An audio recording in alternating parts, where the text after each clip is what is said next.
11%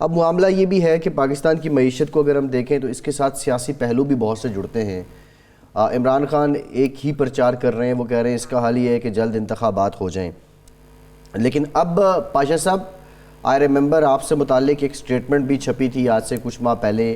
آپ نے یہ کہا تھا کہ وزارت خزانہ جو ہے وہ 2 ملاؤں میں مرغی حرام کی مصداق ہو چکی ہے, کہ جس طرح اسحاق ڈار اپنی پالیسی لے کے آنا چاہ رہے ہیں لیکن مفتاح اسماعیل اپنی اپروچ سے کام کرنا چاہ رہے ہیں.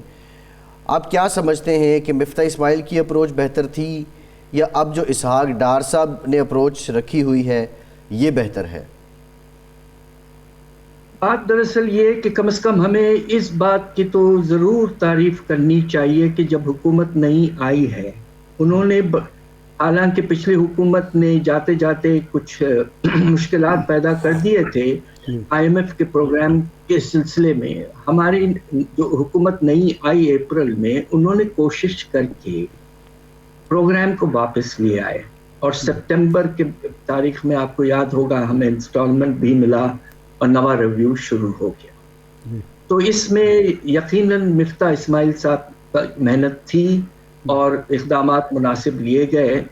جو مجھے افسوس سے کہنا پڑتا ہے کہ ہمارے جو اسحاق ڈار ہیں, ایک بڑے سیزنڈ فائنانس منسٹر ہیں, انہوں نے جو پالیسی اختیار کی, روپے کی قدر سپٹمبر میں 240 تک تھی, اس کو گرا کے 212 پہ لے آئے. اور حیرت انگیز بات یہ ہے کہ اس کے روپے کو اوور ویلیو کر کے ہوا یہ کہ درآمدات کی ڈیمانڈ بڑھ گئی کم ہونے کے بجائے. اچھا.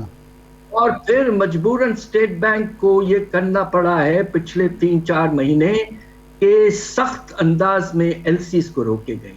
جی. اور اس وقت ہزاروں کنٹینر آپ کے کراچی پورٹ پہ کھڑے ہوئے. یہ تو ایک بڑی عجیب سے کانٹرڈکٹری پالیسی تھی کہ ایک طرف ڈیمانڈ بڑھا اور دوسری طرف اس کو روکو.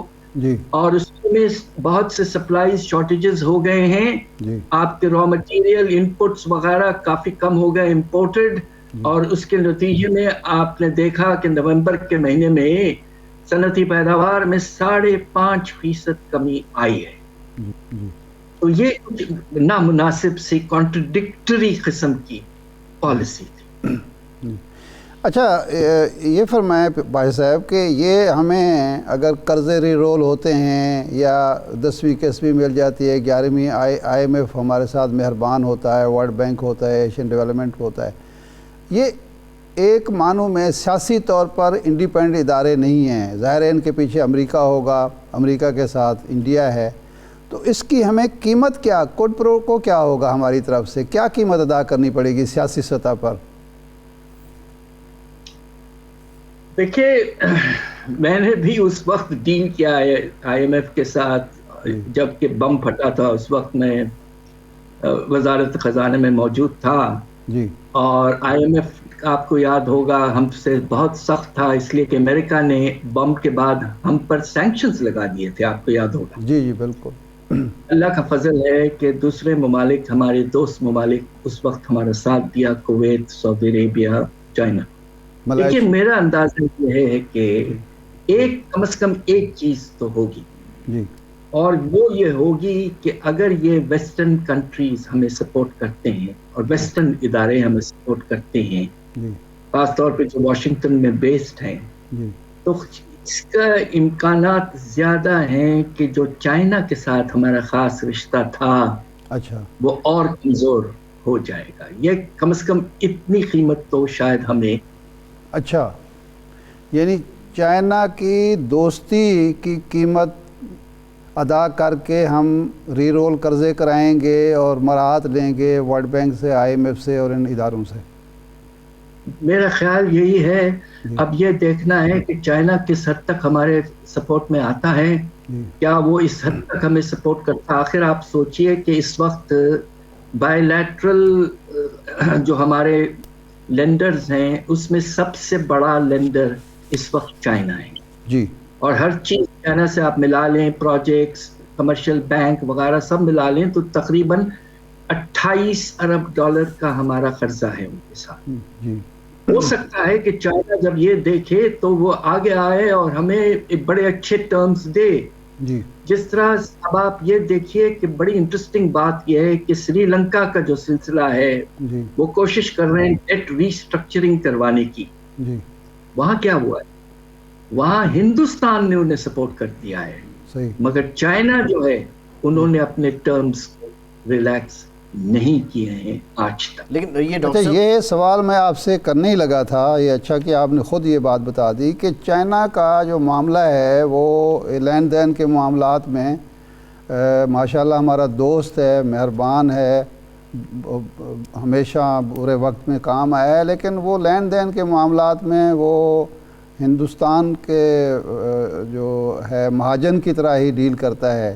ہمیں جب یہ رجیم چینج ہو رہی تھی اس سے پہلے یہی بتایا گیا تھا کہ چین, سعودی عرب, قطر, UAE ہماری اتنی زیادہ مدد کر دیں گے, اور امریکہ بھی, کہ یہ جو عمران خان نے 3.5 سال تباہی مچائی اس سے ہم نکل آئیں گے. لیکن اس کے بعد بالکل کچھ بھی نہیں ہوا اور ہم مزید ایک گڑھے میں پھنس کے رہ گئے ہیں. تو یہی میرا سوال تھا کہ کیا چائنا سے ہم یہ امید رکھ سکتے ہیں کہ وہ ہماری اتنی زیادہ مدد کر دے کہ ہمیں کوئی قیمت نہ ادا کرنی پڑے؟